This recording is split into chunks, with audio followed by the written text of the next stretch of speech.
Hello, and welcome to the second tutorial in my vlog. In this tutorial, I'll show you how to create your own private Ethereum blockchain and deploy a smart contract.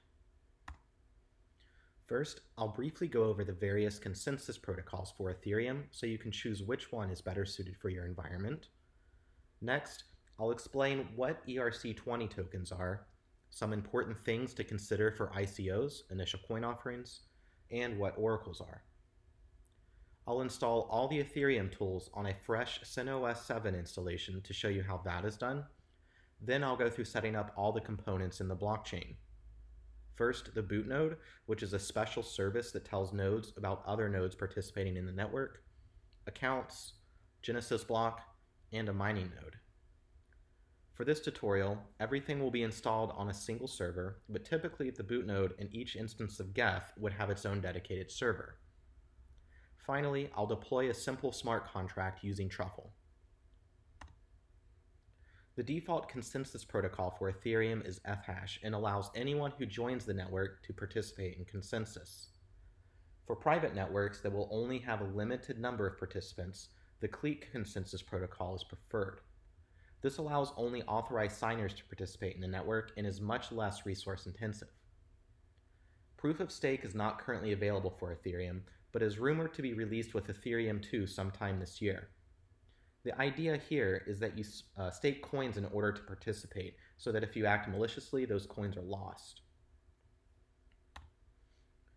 ERC-20 tokens are smart contracts that follow the ERC-20 specification. Smart contracts are like programs that run on the blockchain. The smart contract that I'll deploy in this tutorial would be the same as if we were deploying an ERC-20 smart contract. Initial coin offerings are one way of raising capital for your project. One of the first things that you should consider is whether your coin is limited in supply or if they're mintable.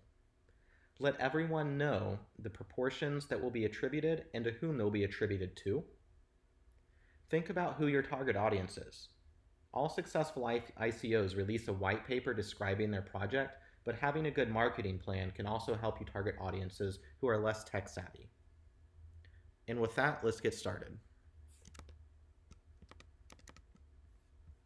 First, I'll install everything I need on my CentOS installation.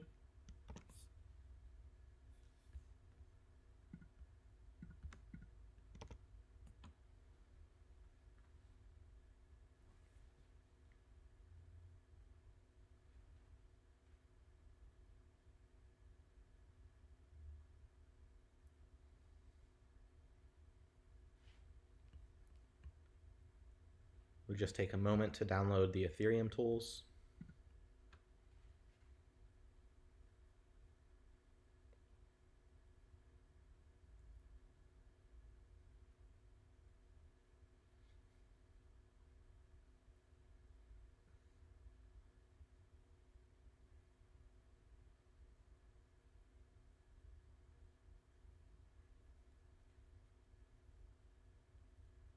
Almost done.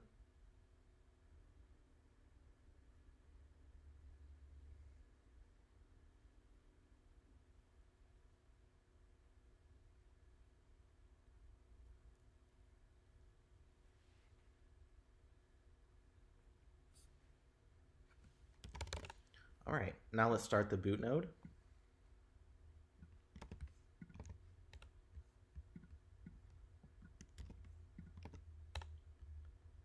Make a note of the enode URL here. You'll need this in order to start the Geth instance. Now let's create an account.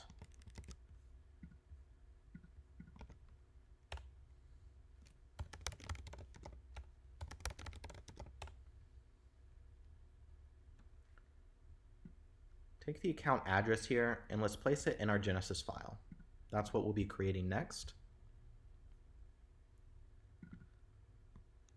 Place it here to specify the initial balance, and then you need to also place it in extra data for the clique protocol. These are the signers.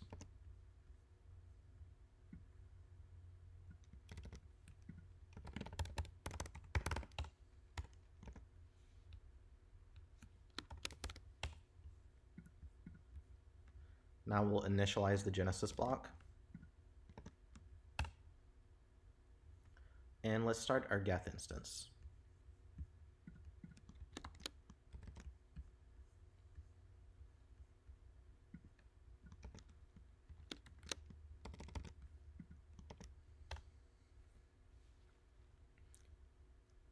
Now let's open the Geth console and check our account balance.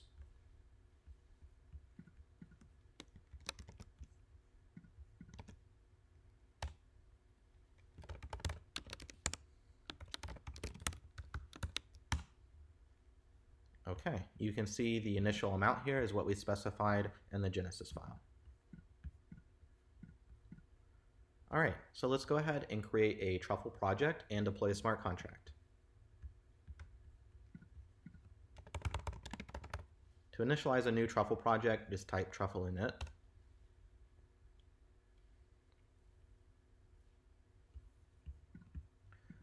Now we'll create the simple storage solidity file in the contracts folder.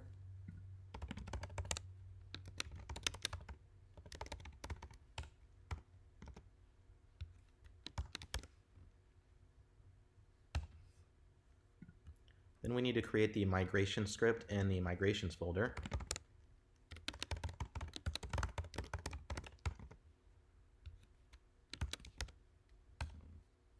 Let's go ahead and compile.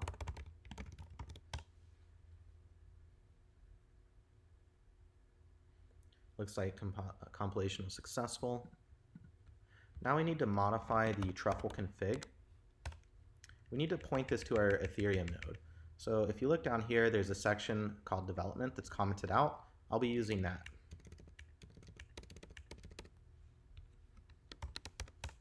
Before you test the configuration, make sure that you unlock the account since we're using the Clique protocol, and then start mining. So I'll go back to the Geth console here and unlock the account first.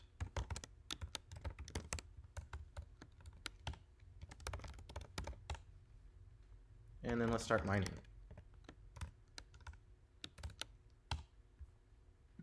If we look back at our Geth console, we should see new mines being blocked, new blocks being mined. Indeed we do.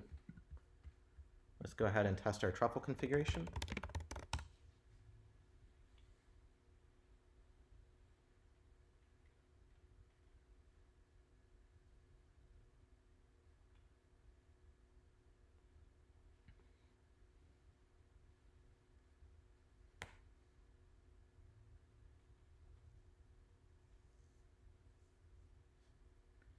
Should just take another moment here.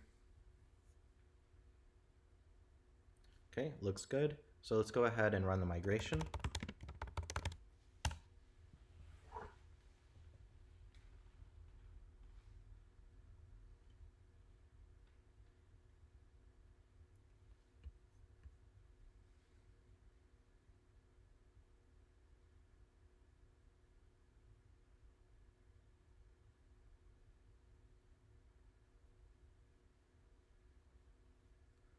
Okay, looks like the migration was successful. So what does our smart contract do? Looks like we're setting a unsigned integer, and then we can also get that unsigned integer. Easy enough. Let's go ahead and run those two methods. I'm going to open up the truffle console, and we'll just use this to interact with the smart contract. There are tons of ways that you can interact with smart contracts. This is just one of them.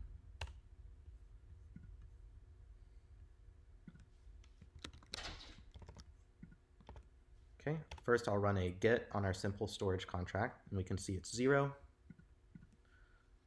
Let's set it to 7.